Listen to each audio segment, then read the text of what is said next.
नमस्कार साथियों, मैं मनीष पिवाल आप सभी का आपके अपने चैनल लर्न एंड शेयर में तहे दिल से स्वागत और अभिनंदन करता हूं। मेरे प्यारे साथियों, मेरे शेर और शेरनियों, मेरे काजू कतलियों, हो जाओ तैयार और अब आपको होने वाला है सामाजिक विज्ञान से प्यार। तो हम लोगों ने भूगोल का एक चैप्टर कर लिया था, तो फिर मैंने सोचा कि पॉलिटी भी पूरी तरह अर्थशास्त्र की तरह ही कंप्लीट करा दूं। तो इसलिए जो पॉलिटी का आखिरी चैप्टर है, राजनीति विज्ञान का जो आखिरी चैप्टर है, अध्याय 5 लोकतांत्रिक अधिकार, उसका लेक्चर नंबर 1 में लेकर के आया हूं। और इस चैप्टर को भी अपन जल्दी खत्म कर देंगे। तो क्या होगा, अपनी इको कंप्लीट हो गई, पॉलिटी कंप्लीट हो गई, तो बिल्कुल क्या है, आप कमर कस लो, तैयारियों पे लग जाओ और बिल्कुल बेहतरीन वाली तैयारी करो।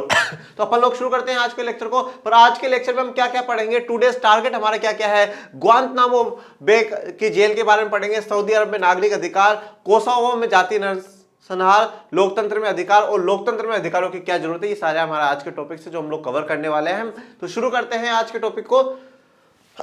शुरुआत करते हैं ग्वांतानामो बे जेल। ये ग्वांतानामो बे जेल है क्या? देखो, ग्वांतानामो बे जगह का नाम है। पहले मैं आपको थोड़ी सी लोकेशन समझा देता हूं, लोकेशन समझो।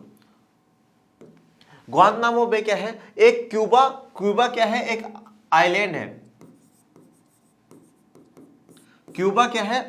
क्यूबा एक आइलैंड है। उस आइलैंड में बिल्कुल एक उसके पास में छोटा सा द्वीप समूह है। आइलैंड या द्वीप समूह एक ही बात है, तो द्वीप समूह है छोटा, जिसका नाम क्या है? ग्वांतानामो बे जेल है। ग्वांतानामो बे जेल पे क्या है, ये जो लोकेशन आपको नजर आ रही है, ये वाली लोकेशन ग्वांतानामो बे है। वहां पे एक जेल है और उस पर ग्वांतानामो बे द्वीप समूह पर किसका अधिकार है? अमेरिका का अधिकार है। अमेरिका के अंडर में वो आता है, तो वहां पे जो भी कानून, जो भी व्यवस्था चलती है, अमेरिका के अनुसार चलती है। अब हम ग्वांतानामो बे जेल के बारे में पढ़ क्यों रहे हैं? थोड़ा सा हम इसका इतिहास जानते हैं। इतिहास कुछ ऐसा है कि सितंबर 2001 में 11 सितंबर 2001 को क्या होता है, अमेरिका में एक अटैक होता है। तो उस अटैक को लेकर के अमेरिका सेना का मानना होता है कि कुछ लोग उसमें इन्वॉल्व थे, और कुछ लोग कितने थे? वो 600 लोग थे। तो वो पूरी दुनिया से, देखो अमेरिका की आप मनमानी भी देखिएगा। इस अध्याय से आपको ये चीज भी समझ में आएगी कि जो बड़े बड़े अंतर्राष्ट्रीय संगठन है, जैसे कि संयुक्त राष्ट्र मान लो, विश्व बैंक मान लो, अन्य भी जो संगठन है, वो संगठन भी अमेरिका जैसे बड़े देश पे क्या है, कोई प्रभाव नहीं बना पाते। अमेरिका के आगे सब नतमस्तक है। अमेरिका की हर गलती क्या है, माफ है। अमेरिका मतलब बिल्कुल अपनी मनमानी करता है। वो हमें इस चैप्टर में समझ में आएगा। हम अंतर्राष्ट्रीय संगठनों के बारे में जानते हैं, जैसे संयुक्त राष्ट्र संघ। संयुक्त राष्ट्र संघ, ये संयुक्त राष्ट्र संघ है क्या? पहली तो मेरी ये बात सुन लो, संयुक्त राष्ट्र संघ क्या है? 1944-45 में बनाया गया। 1944-45 में बनाया गया। 24 अक्टूबर को इसको एस्टेब्लिश करा गया, स्थापित करा गया। संयुक्त राष्ट्र संघ बनाया क्यों गया? ये द्वितीय विश्व युद्ध, वर्ल्ड वॉर सेकंड कंप्लीट होने के बाद बनाया गया था। 1939 से 1945 तक द्वितीय विश्व युद्ध चलता है। उसके बाद इसको बनाया गया। और बनाया क्यों गया? कि जिससे क्या हो, तीसरा विश्व युद्ध है ना, वो टल जाए, तीसरा विश्व युद्ध ना हो। तो कोई भी प्रॉब्लम हो, कोई भी कहीं पर भी मानवता के अधिकारों का उल्लंघन हो, कहीं पे कोई लड़ाई हो, तो उसे सोल्व आउट कराना, प्यार प्रेम से सोल्व आउट कराना, ये काम संयुक्त राष्ट्र संघ का है। पर इस संयुक्त राष्ट्र संघ में जो मुख्य दबदबा है वो क्या है? जो बड़े बड़े देश है उनका ज्यादा दबदबा है, जैसे अमेरिका, ब्रिटेन, चाइना, ठीक है, रशिया और फ्रांस। ये 5 जो है बड़े देश है, उनका क्या है, यहाँ पे बहुत ज्यादा दबदबा है। अमेरिका और चाइना तो विशेष करके इनका तो क्या है, बहुत ज्यादा दबदबा है। तो अमेरिका के आगे ये भी नतमस्तक है, ये लोग भी कुछ ही नहीं कर पाते, ठीक है। तो जैसा कि आज हम लोग देखेंगे।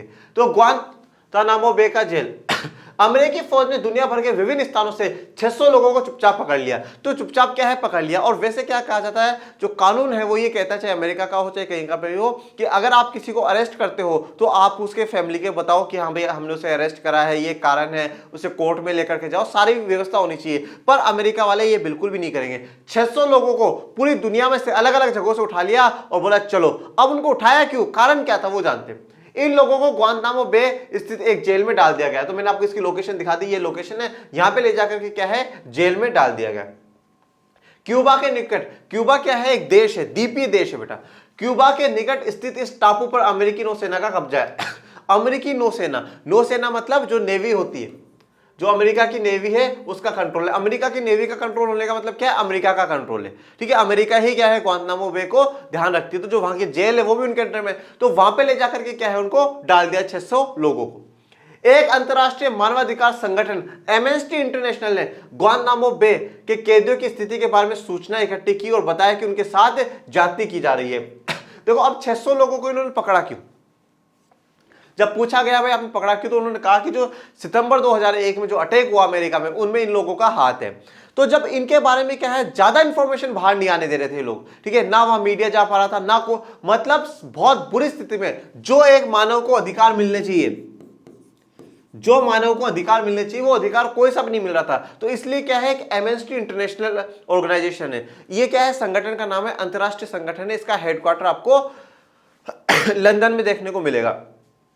तो इन्होंने क्या है, इन्होंने सूचना इकट्ठी करी कि भाई ग्वांतानामो बे जेल में हो क्या रहा है, उसकी सूचना इकट्ठी करी, और सूचना इकट्ठी करने के बाद क्या बोला कि यहाँ पे लोगों के साथ बहुत ज्यादा जाति हो रही, जाति मतलब बहुत बुरा हो रहा है उन लोगों के साथ, बहुत गलत हो रहा है उन लोगों के साथ, बहुत ज्यादा जाति हो रही है। तो ये बात क्या है, एमनेस्टी इंटरनेशनल बोलती है। जब ये बात बोलती है एमनेस्टी इंटरनेशनल, एक इतना बड़ा मानव अधिकार संगठन जब आवाज उठाता है, तो पूरी दुनिया की जो नजर है वो कहां चली जाती है, ग्वांतानामो बे के जेल पे चली जाती है, उन 600 लोगों के में चली जाती है। इसमें काफी लोगों की आपको स्टोरी भी बता रखी है कि मतलब लोगों को खबर तक नहीं है, जिनको उठाया उनके परिवारों को खबर नहीं है, जिन लोगों को पकड़ा है उनमें से जो लोग निर्दोष है उनके साथ भी क्या है, अमेरिका बिल्कुल गलत कर रहा है। जो अमेरिका के लोगों के साथ जो अधिकार लगाए जाते हैं, जो मानवाधिकार है, उनका भी वो प्रयोग नहीं कर रहा है, ना किसी कोर्ट में ले जा रहा है, सिर्फ और सिर्फ एक अपनी मनमर्जी के अकॉर्डिंग कि हाँ हमें लगता है कि ये लोग 600 लोग दोषी है, इसलिए इनको पकड़ो और इनके साथ जितना बुरा कर सकते हो, मतलब इनके साथ ये स्थिति करेंगे, इनको मरने भी नहीं देंगे और इनको जीने भी नहीं देंगे, ठीक है। तो ना तो मारेंगे, मतलब तड़पा तड़पा करके मारना। ये लोग खाना खाने के लिए जब हड़ताल करेंगे ना कि भाई हमें खाना नहीं खाना है, तो बिल्कुल इनके नाक से बिल्कुल खाना पेट तक पहुंचाया जाएगा, मुंह को खोल खोल के पकड़ पकड़ के इनके मुंह में क्या है खाना डाला जाएगा, खाओ तुम जियो, पर तड़प तड़प के जियो, और तुम्हें तड़प तड़प के ही क्या है मरना पड़ेगा।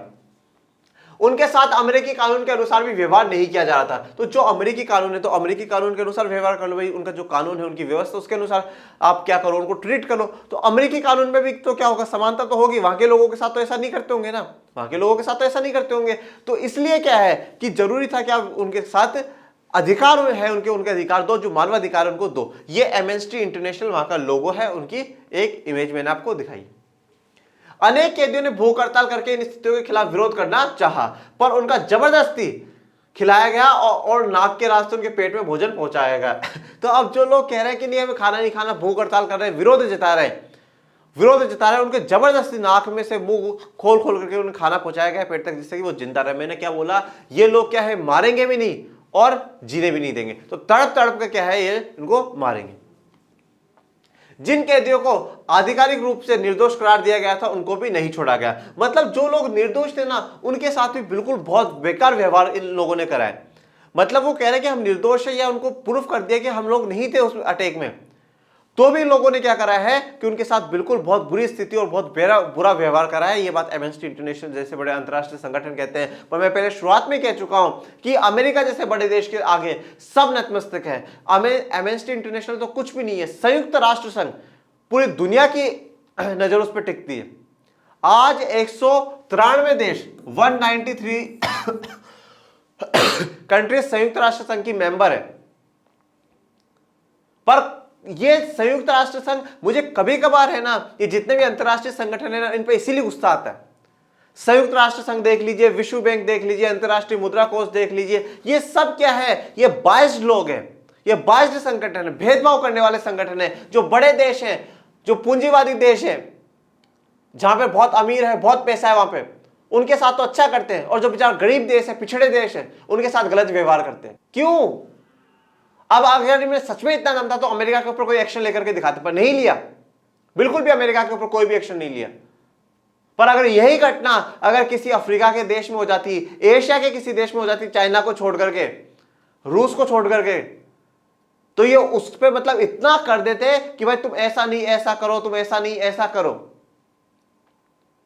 हमारे भारत में अब भी जब जम्मू कश्मीर में अनुच्छेद 370 हटाया है, दुनिया कहती है आपने क्यों हटाया? क्यों भाई? हमारा देश, हम जो करें वो करेंगे। यहां पर देखने के लिए आ रहे हैं कि लोगों के साथ क्या हो रहा है, मानवाधिकार सुरक्षित है या नहीं है। भैया चाइना में रोज लोगों को मारा जा रहा है, कितनी संयुक्त राष्ट्र संघ के सदस्य देखने जाते हैं वहां पे। फिर जो विकासशील देश है, जो कमजोर देश है, उन्हीं पर अपनी दादागिरी क्यों? अगर ऐसा रहता है तो मैं तो सच में कहता हूं, अगर भारत जैसे देश को है ना, उनसे वापस विड्रॉ ले लेना चाहिए, हट जाना चाहिए। बोले अगर आप सबके साथ समान व्यवहार नहीं कर सकते, आप सबके साथ बराबर का व्यवहार नहीं कर सकते, तो हमें ऐसे संगठन से जुड़ करके नहीं रहना।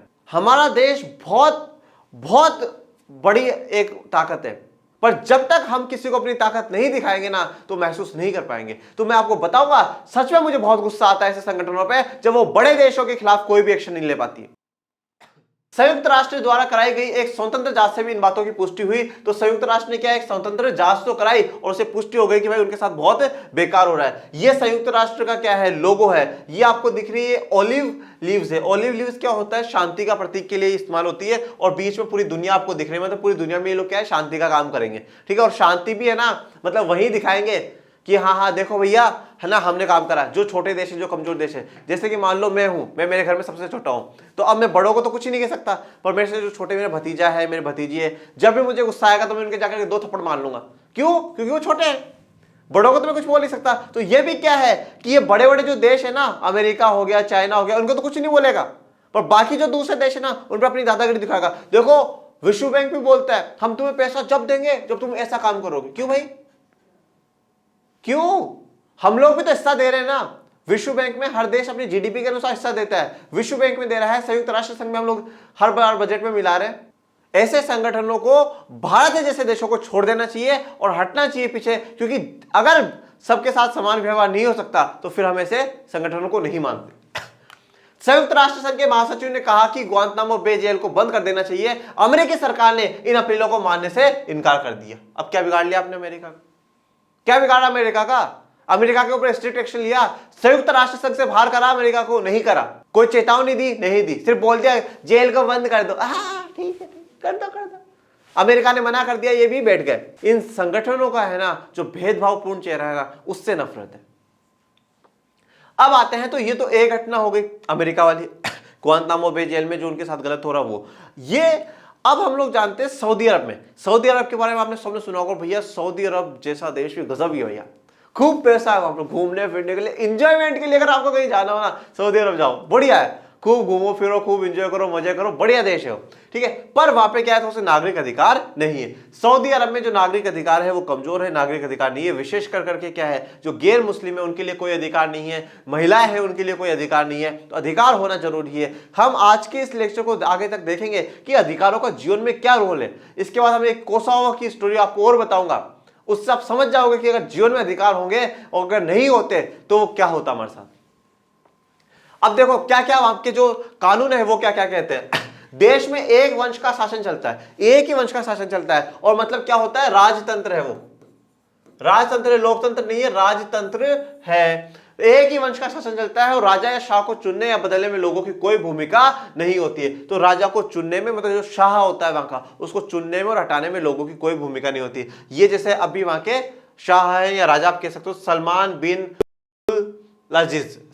बिन अब्दुलाजीज, ठीक है, ये है। तो 2015 में ये बने सलमान बिन अब्दुलाजीज, ये वहां के अभी क्या है, शाह है। शाही विधायिका और कार्यपालिका के लोगों का चुनाव करता है। तो विधायिका और कार्यपालिका में कौन लोग रहेंगे वो यही डिसाइड करेगा शाह।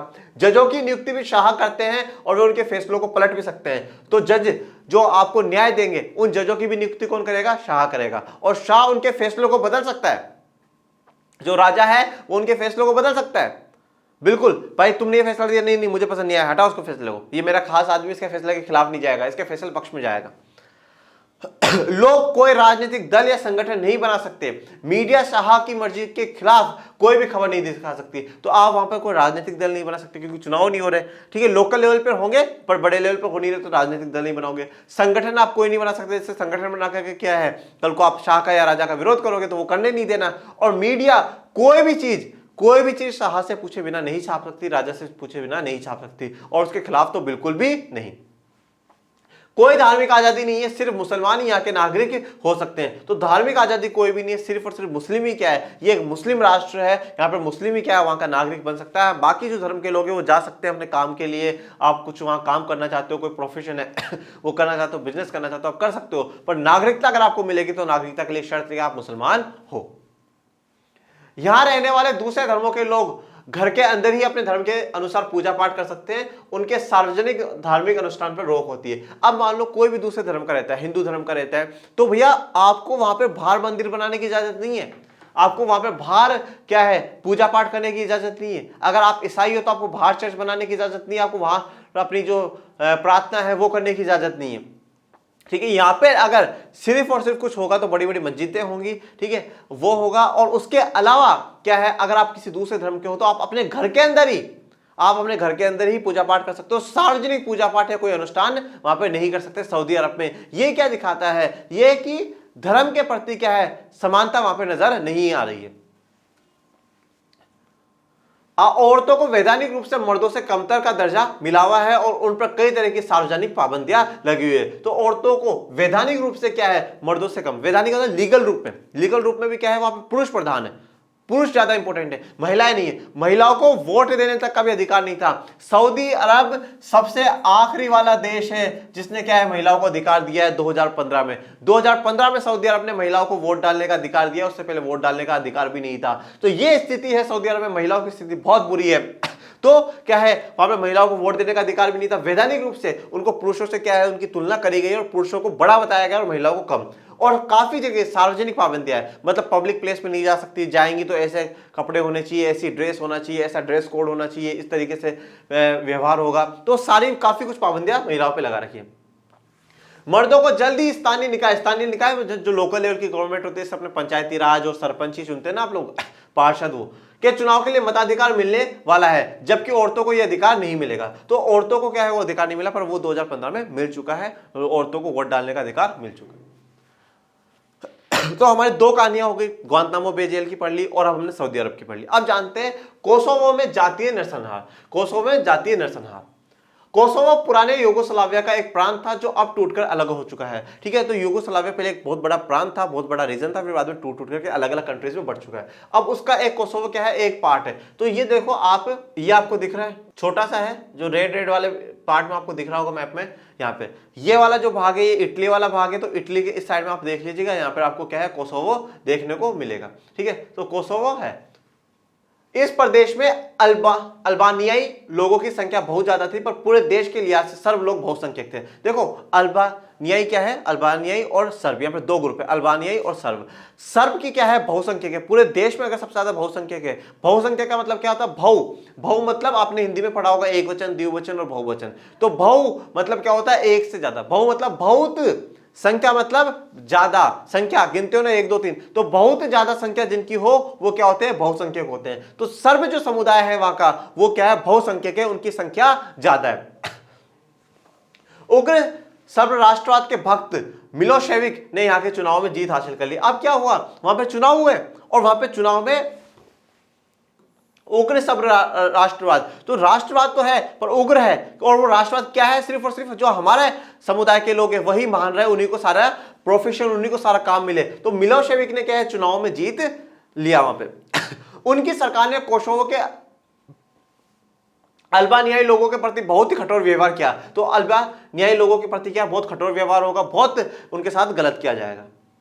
उनकी इच्छा थी कि देश पर सर्ब लोगों का ही पूरा नियंत्रण हो। तो वो चाहते थे जो हमारा समुदाय है उसी का क्या हो, पूरा नियंत्रण हो। आप जब 10वीं कक्षा में आओगे, 10वीं कक्षा का जो पहला चैप्टर है राजनीति विज्ञान का, सत्ता में साझेदारी, तो उसमें भी आप कुछ ऐसी स्थिति श्रीलंका के बारे में भी पढ़ोगे। और वो स्थिति में और इस स्थिति में कोई बड़ा डिफरेंस नहीं, पर ये स्थिति में नरसंहार ओपन में हो रहा है, वहां पर थोड़ा सा युद्ध होता है, उसके बाद नरसंहार होता है।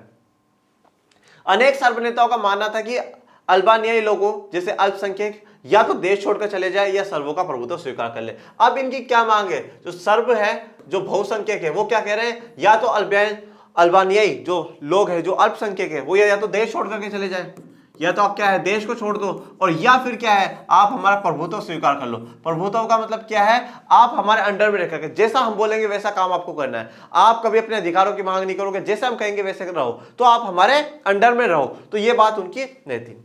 कोसोवो के एक शहर में अप्रैल 1999 में एक अल्बानियाई परिवार के साथ कुछ ऐसी घटना हुई। अब वो घटना सुनो, घटना क्या है। घटना ये है कि एक 74 वर्ष की लेडी होती है जिसका नाम होता है बतीशा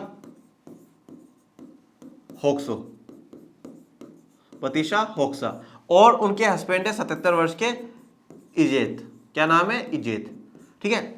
अभी जो बतीशा होक्सा और इजेत दोनों क्या है, रसोई में बैठ करके तप रहे थे। तो अचानक आवाज आई बाहर की, भाई बहुत क्या है, घमासान मची हुई है, गोले बारूद चल रहे हैं। और फिर अचानक क्या है, 5-6 लोग क्या है, अब ये 5-6 लोग जो आए वो कौन है, सर्ब लोग हैं। वो आए और वहां पर आकर के क्या है, फायरिंग वायरिंग कर दी और पूछा बच्चे कहाँ हैं, तो बच्चे पूछे जितनी देर में, तो क्या करा, इजेत जो इसका हस्बैंड है उसको क्या है 3 गोलियां इसकी छाती में दाग दी और ये मर गया। अब ये मर गया तो ये सोच रहे बच्चे, तो उसने क्या करा, उतनी देर में उसकी एक उंगली काट दी, इसमें सोने की अंगूठी थी, वो लेकर के चले गए और उसको घर से बाहर निकाल दिया और पूरे घर को जला करके चले गए। अब वो सिर्फ बाहर थी तो उसके बाहर ना उसके पास घर था ना पति था। तो इस प्रकार की क्या है क्रूरता वो लोग करते हैं जो सब समुदाय के लोग होते हैं। और ये जो घटना बताई ये किसकी है, अल्बानियाई परिवार की है। बतीशा, होक्सा और इजेत कौन से समुदाय के थे, अल्बानियाई समुदाय के थे। नरसंहार उस देश की अपनी ही सेना एक ऐसे नेता के निर्देश पे कर रही थी जो लोकतांत्रिक चुनाव में जीतकर सत्ता में आया था। देखो अब क्या है यहाँ पे नरसंहार, नरसंहार मतलब जो जनता का मार काट होती है, जो जनता को मारना होता है। तो नर जो जनता है उसको मारना, तो उसकी अपनी ही सेना करी थी, कोसोवो की अपनी ही सेना थी, वही लोग मारे थे। और किसके कहने पे, एक नेता जो मिलोशेविक जो जीत करके आया था, लोकतंत्र के द्वारा जीत करके आया था, उसके कहने पे सारा काम हो रहा था। जातीय पूर्वाग्रह के चलते हाल के वर्षों में जो सबसे बड़ा नरसंहार हुआ है उनमें यह संभवतः सबसे भयंकर था। तो जातीय पूर्वाग्रह, जातीय पूर्वाग्रह मतलब आप जाति के आधार पर, जाति क्या होता है, इथनिसिटी होती है। और जातीय जो है अलग अलग चीजों के आधार पर हो सकता है, धर्म के आधार पर, जाति के आधार पर, लिंग के आधार पर, रंग के आधार पर, भाषा के आधार पर, अलग अलग चीजों पर।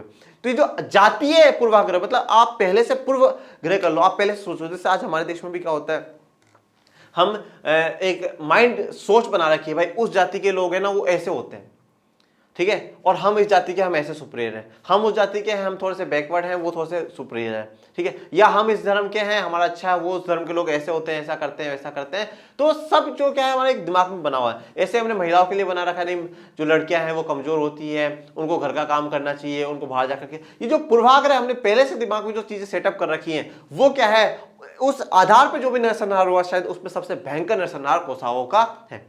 आखिरकार कई और देशों ने जब दखल दिया तब जाकर यह क्रम थमा, और जब काफी दूसरे देशों ने इसमें दखल अंदाजी करी कि भाई आप गलत कर रहे हो, ये मानवाधिकारों के खिलाफ है, आप इसे रोको, तो यह क्रम रुक गया। मिलोशेविक की सत्ता गई और बाद में अंतर्राष्ट्रीय न्यायालय में उन पर मानवता के खिलाफ अपराध का मुकदमा चला। यह रहा अंतर्राष्ट्रीय न्यायालय, इंटरनेशनल कोर्ट ऑफ जस्टिस, ये हेग में है, ठीक है, ये हेग में है, इंटरनेशनल कोर्ट ऑफ जस्टिस, अंतर्राष्ट्रीय न्यायालय। मिलोशेविक के खिलाफ क्या है, केस चलाया गया। और केस किस लिए चला कि भाई आप मानवता के खिलाफ काम कराए, ऐसा काम नहीं होना चाहिए था क्योंकि गलत है, मानवता के खिलाफ है, इतने लोगों को मारना, उनका नरसंहार करना, ये बहुत गलत बात। अब आते हैं लोकतंत्र में अधिकार, और सबसे पहला सवाल तो ये कि अधिकार है क्या, अधिकार है क्या, राइट्स क्या है।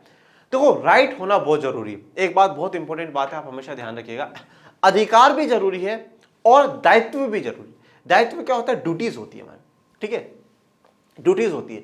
आज जैसे हमारे देश का संविधान है, उसने हमें अधिकार भी दिए, हमें 6 मौलिक अधिकार दिए, हम पढ़ेंगे इस चैप्टर में पढ़ेंगे, और 11 कर्तव्य दिए, मौलिक कर्तव्य दिए कि भाई ये 11 काम तो होने ही होने चाहिए, आपको करने चाहिए देश के लिए। अब हमारे अधिकार भी है और हमारे कर्तव्य भी है। अगर हम किसी इंसान को, किसी भी पर्सन को अगर कर्तव्य दे दे, दायित्व दे दे कि भाई आपके ये काम है, पर उसको अधिकार ना दे तो भी बेकार है।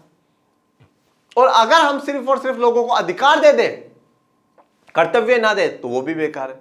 जैसे मान लो मेरा कर्तव्य है, जैसे मान लो आज आप ऑफलाइन क्लास में बैठे हो, मेरा कर्तव्य है आपको पढ़ाना, मेरी ड्यूटी है, दायित्व है मेरा कि मैं आपको पढ़ाऊं, बेहतरीन से बेहतरीन पढ़ाऊं। पर मुझे यह अधिकार भी मिलना चाहिए कि अगर आप लोग नहीं पढ़ते हो तो आपको डांट सकूं, आपको पीट सकूं, आपको धमका सकूं, आपको क्लास से बाहर निकाल सकूं। अगर सिर्फ मुझे ये कह दिया जाए सर आप तो पढ़ाओ ही पढ़ाओ, किसी भी बच्चे को डांटना मत, तो फिर मेरे पास तो अधिकार ही नहीं है, और अधिकार नहीं तो मैं कर्तव्य सही से नहीं हो पाएगा। या सिर्फ और सिर्फ मुझे ये बोल दिया जाए सर आपके पास तो अधिकार पढ़ाना उड़ाना, तो आपकी इच्छा है पढ़ाओ तो पढ़ाओ, नहीं तो मत पढ़ाओ। जैसे आपके जब भी मन में आए ना हर बच्चे के 2-2 चांटे दे लेना अच्छा लगेगा क्या? नहीं। तो अधिकार भी होना जरूरी है और कर्तव्य भी होना जरूरी है। तो पहले जो हमारा आज हम चर्चा करते हैं वो अधिकारों के बारे में चर्चा करते हैं। आपकी किताब में कर्तव्यों की चर्चा नहीं है तो हम भी नहीं करेंगे। पहली बात तो अधिकार है क्या? अधिकार किसी व्यक्ति का अपने लोगों, अपने समाज और अपनी सरकार से दावा है। अधिकार क्या है? किसी व्यक्ति के अपने लोगों से, अपने समाज और सरकार से दावा है कि भाई ये दावा क्या होता है? क्लेम, ये चीज होनी चाहिए।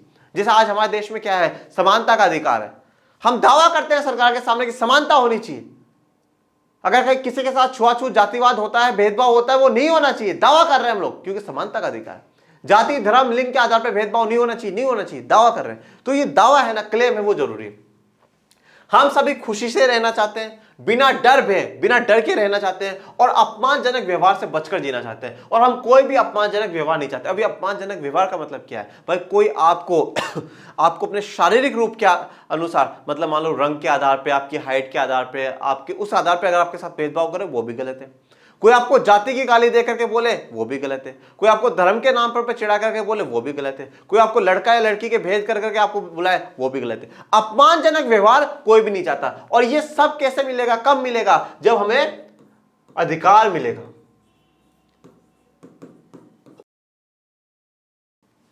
अधिकार लोगों के तार्किक दावे। तार्किक का मतलब क्या होता है? जो रीजनेबल होते हैं, जिनके पीछे कुछ रीजन होता है, कुछ आइडिया होता है। तो तार्किक दावे, रीजन है भैया सबके साथ समानता होनी चाहिए। क्यों समानता क्यों होनी चाहिए? सब एक ही तो है भैया, ऊंची जाति के हो चाहे निचली जाति के हो, इस धर्म का हो, हिंदू हो, मुस्लिम हो, सिख हो, ईसाई हो, सब है तो मानव ही ना। महिला हो पुरुष हो, है तो सब मानव। तो फिर भेदभाव किस बात का? तो ये तार्किक है ना, तर्क दे दिया, आइडिया दे दिया, इसके रीजन बता दिया। भाई सब जब मानव हो तो मानव तो समान होने चाहिए। तो तार्किक दावे होते हैं, इन्हें समाज से स्वीकृति और अदालतों द्वारा मान्यता मिली होती है। तो समाज से स्वीकृति, समाज से पास होना भी तो जरूरी है। समाज से पास भैया, हजारों सालों तक हमारे देश में क्या था? वर्ण व्यवस्था चलती थी, जाति के आधार पर भेदभाव होता था। ठीक है कि भाई ये सबसे निचले वर्ग के लोग हैं, उनके साथ भेदभाव, उनको पढ़ने लिखने का अधिकार नहीं था, उनको मंदिरों में जाने का अधिकार नहीं था, बहुत बुरी स्थिति उनके साथ। तो उस समय समाज से स्वीकृति नहीं मिली, सोसाइटी से वो चीजें पास नहीं हुई। सोसाइटी में ये था कि हाँ भाई ये इस जाति के, ये निचले हैं और उन्हीं के साथ ऐसा ही व्यवहार होना चाहिए। ये चीज क्या है? सोसाइटी से निकली, अदालतें होती नहीं थी। पर आज के समय में क्या है? आज के समय में समाज ने समानता को अपनाया है। न्यायालयों से ये जरूरी, अगर आज कहीं भेदभाव होता है तो क्या है? न्यायालय में, कोर्ट में जाकर के खड़ा हो सकता है इंसान। ये जो बात है, ये ह्यूमन राइट्स का चित्र है कि मानवता के अधिकार होने चाहिए। देखो मैं पहले भी कह चुका हूं, वापस कहता हूं, मानव से बड़ा कोई नहीं। अगर आप मानव है तो उसके बाद आपको ना तो किसी की जाति पूछनी चाहिए, ना किसी का धर्म, ना और कुछ। मानव होना बहुत बड़ी बात है और मानव ही क्या हो, एक रहे, वो ही बढ़िया बात। लोकतंत्र में अधिकारों की क्या जरूरत है? अब बात आती है कि अधिकार जान लिया, अधिकार क्या है। अब पर लोकतंत्र में अधिकारों की जरूरत क्यों है, क्या कारण है? लोकतंत्र की स्थापना के लिए अधिकारों का होना जरूरी। अगर आप लोकतंत्र की स्थापना करते हो तो वहां पर अधिकारों का होना जरूरी है। भैया लोकतंत्र का मतलब क्या है? जनता का सिस्टम, जनता की व्यवस्था। अब जब जनता के पास कुछ तो अधिकार होने चाहिए ना, क्या हाँ ये हमारा अधिकार है, हमें ये चाहिए, ठीक है, ये हमें चाहिए। जैसे कि बाल गंगाधर तिलक ने बोला था, freedom is my birth right. Freedom क्या है? हमारा जन्मसिद्ध अधिकार है। जो स्वतंत्रता है, आजादी, वो हमारा जन्मसिद्ध अधिकार है, अधिकार है हमारा। तो कुछ अधिकार लोकतंत्र में बहुत जरूरी होते हैं। लोकतंत्र में हर नागरिक को वोट देने का, चुनाव लड़कर प्रतिनिधि चुने जाने का, ठीक है, वोट देने का अधिकार होना चाहिए और चुनाव लड़कर के वो प्रतिनिधि बन सके, रिप्रेजेंटेटिव बन सके, वो भी अधिकार होना चाहिए। लोकतांत्रिक चुनाव हो, इसके लिए लोगों को अपने विचारों को व्यक्त करने की, अब देखो क्या क्या चीजें होनी चाहिए। आप अपने विचारों को व्यक्त कर सकते हो, उस चीज को बहुत बहुत बहुत ज्यादा ध्यान से क्या है उसे सोल्व आउट आप करिए। तो सोल्व आउट उसे करते समय क्या है, एक तो ये बात ध्यान रखनी कि आपको व्यक्त करने के विचार होने चाहिए। क्या आपके जो भी मन में है, भैया आपको लगता है ये चीज गलत है, आप बोल सको, आप बोल सको। देखो हमेशा एक बात का ध्यान रखिएगा, हमें हमारे देश का संविधान अगर हम पढ़ेंगे क्या क्या अधिकार दिए, हमें अधिकार दिया है कि हम हमारी अभिव्यक्ति की आजादी है, हम जो भी बात है हम व्यक्त कर सकते हैं, बता सकते हैं, एक्सप्रेस कर सकते हैं। पर एक बात हमेशा ये ध्यान रखनी है, कभी भी कोई ऐसी बात नहीं बोलनी कि दूसरे समुदाय को, दूसरे लोगों को क्या हो, उसे ठेस पहुंच जाए। अभिव्यक्ति का मतलब ये नहीं कि आप सड़क पे जाकर के क्या हो बढ़िया कुछ भी बोल दो, नो। आप अपने विचार व्यक्त कर सकते हो, जो आपके विचार है, जो सच्चाई है, आप तर्क दीजिए। आप तर्क के पीछे बात बोलिए, वो बात सही होगी, व्यक्त करने की आपको होनी चाहिए। राजनीतिक पार्टी बनाने की आपको छूट होनी चाहिए भारत में। राजनीतिक गतिविधियों की आजादी होनी चाहिए। राजनीतिक गतिविधियों का मतलब आप आंदोलन कर सकते हो और मूवमेंट कुछ चला सकते हो, आप राजनीतिक चुनाव में भागीदारी कर सकते हो, और वोट का अधिकार तो सबसे इंपॉर्टेंट है।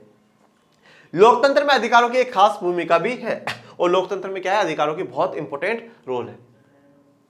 अधिकार बहुसंख्यक, देखो अब अधिकार क्या क्या काम करता है। अधिकार बहुसंख्यकों के दमन से अल्पसंख्यकों की रक्षा करते हैं। अब देखो बहुसंख्यकों से अल्पसंख्यकों को बचाता है। बहुसंख्यक क्या होता है, जिनकी संख्या बहुत ज्यादा हो, अल्प मतलब कम, जिनकी संख्या बहुत कम हो। तो अब क्या होता है, अगर हम किसी को अधिकार नहीं देंगे तो क्या है, बहुसंख्यक कभी भी अल्पसंख्यकों को मार देंगे। कभी भी मार देंगे ना, क्योंकि भाई संख्या ज्यादा है उन लोगों की। तो इसलिए क्या है, अल्पसंख्यकों को बचाने की जो काम करता है वो अधिकार काम करते हैं। ये इस बात की व्यवस्था करते हैं कि बहुसंख्यक किसी लोकतांत्रिक व्यवस्था में मनमानी ना करे। तो मनमानी ना हो किसकी, बहुसंख्यकों की, ये तय कौन करता है, अधिकार तय करते हैं। अधिकार स्थितियों के बिगड़ने पर एक तरह की गारंटी जैसे होते, कभी स्थिति बिगड़ जाए तो उसमें गारंटी है कि आपके साथ हम गलत नहीं होने देंगे, ये काम के अधिकार। देखो सुनो, अगर ग्वांतनामो बे जेल में अधिकार होते, वहां पर अधिकार दिए जाते, तो शायद उनके साथ 600 लोगों के साथ गलत नहीं होता। सऊदी अरब में अगर सबको बराबर के अधिकार दिए जाए तो शायद किसी के साथ भेदभाव ना हो। और कोसोवो में अगर अल्बानियाई लोगों के पास क्या अधिकार होते तो शायद इज्जत और बतीचा होक्सो जैसे लोग नहीं मारे जाते। अगर कुछ नागरिक दूसरों के अधिकारों को हड़पना चाहे तो स्थिति बिगड़ सकती है। अब मान लो नागरिकों को अधिकारों को हड़पना चाहिए, जैसे कि कोसोवो में हो, उनके अधिकारों को तो हड़पने, मानव अधिकारी तो भाई उनको मार रहे हैं, उनके साथ गलत कर रहे हैं। यह स्थिति आमतौर पर तब आती है जब बहुमत के लोग अल्पमत में आ गए और लोगों पर प्रभुत्व पर कायम करना चाहते हैं। और क्या है, मतलब ये स्थिति कब आएगी, जो बहुसंख्यक है वो क्या है, अल्पसंख्यक पर क्या है, अपना प्रभुत्व कायम करना चाहे, जैसे अल्बानियाई लोग पर कौन कर रहा है, सर्ब लोग कर रहे थे। ऐसी स्थिति में सरकार को नागरिकों के अधिकारों की रक्षा करनी चाहिए। तो सरकार क्या करती है, अधिकारों के रक्षा करती है, अधिकारों के लिए कि भाई इन लोगों के क्या है अधिकार है, उनको हमें समझना चाहिए। लेकिन कई बार चुनी हुई सरकार भी अपने ही नागरिकों के अधिकारों पर हमला करती है, या संभव है वह नागरिकों के अधिकारों की रक्षा ना करे। देखो वैसे क्या है, अब देखो ये जो अधिकार देते हैं, मेरी बात बहुत ध्यान से सुनना, ये जो हमें अधिकार मिले हैं, ये अधिकार हमें कहां से मिले, ये अधिकार हमें मिले संविधान से। ये अधिकार कौन देता है, देश का संविधान देता है। अब देखो संविधान पर इन अधिकारों की जो रक्षा करने का काम है, वो काम किसका, सरकार का। जैसे मान लो आज हमारे देश में अगर संविधान ने बोला है, अनुच्छेद 17 के तहत बोला है कि छुआछूत का अंत होना चाहिए, कोई भी किसी के साथ छुआछूत या भेदभाव नहीं करेगा, ठीक है, जाति के आधार पे। अब वो छुआछूत, वैसे छुआछूत उसमें सारी इंक्लूड है, कोई जाति की विशेष बात नहीं, छुआछूत नहीं होनी चाहिए। पर अब उसको काम करना सरकार की जिम्मेदारी है ना भाई, अगर कहीं हो रही है तो उन लोगों के साथ क्या हो, उनको रक्षा करी जाए, जो लोग कर रहे हैं उनके ऊपर कोई मुकदमा चलाया जाए। तो सरकार की जिम्मेदारी है ना अधिकारों की रक्षा करना। तो पर कभी कभार क्या होता है, सरकार भी नहीं करती, जैसे कि कोसोवो में खुद सर्ब का जो वहां का नेता बना मिलोशेविक, उसने काम नहीं करा। इसलिए कुछ अधिकारों को सरकार से भी ऊंचा दर्जा दिया जाने की जरूरत है, ताकि सरकार भी उनका उल्लंघन ना कर सके। इसलिए क्या है, जो अधिकार है उनको सरकार से ऊंचा दर्जा देना चाहिए। जैसे कि आज हमारे देश में जो मौलिक अधिकार है, जो 6 मौलिक अधिकार, उसके बारे में हम लोग पढ़ेंगे इस चैप्टर में। जो 6 मौलिक अधिकार हमारे देश के संविधान ने दिए हैं, वो क्या है, सरकार से भी ऊपर है। हम उसमें direct supreme court, high court जा सकते हैं और कह सकते हैं कि सरकार ने हमारे क्या है, हमारे अधिकारों का उल्लंघन करा है। अधिकांश लोकतांत्रिक शासन व्यवस्थाओं में नागरिकों के अधिकार संविधान में लिखित रूप से दर्ज होते हैं। तो संविधान में वो दर्ज होते हैं, संविधान बहुत मुख्य दस्तावेज हमारे देश का होता है। तो इसी के साथ जो आज का हमारा लेक्चर 1 है वो कंप्लीट होता है। आपको कोई भी प्रॉब्लम आई हो आप कमेंट बॉक्स में जरूर पूछेगा, और आपके अपने चैनल को लाइक करें, शेयर करें, सब्सक्राइब करें। Thank you so much. जय हिंद, जय भारत।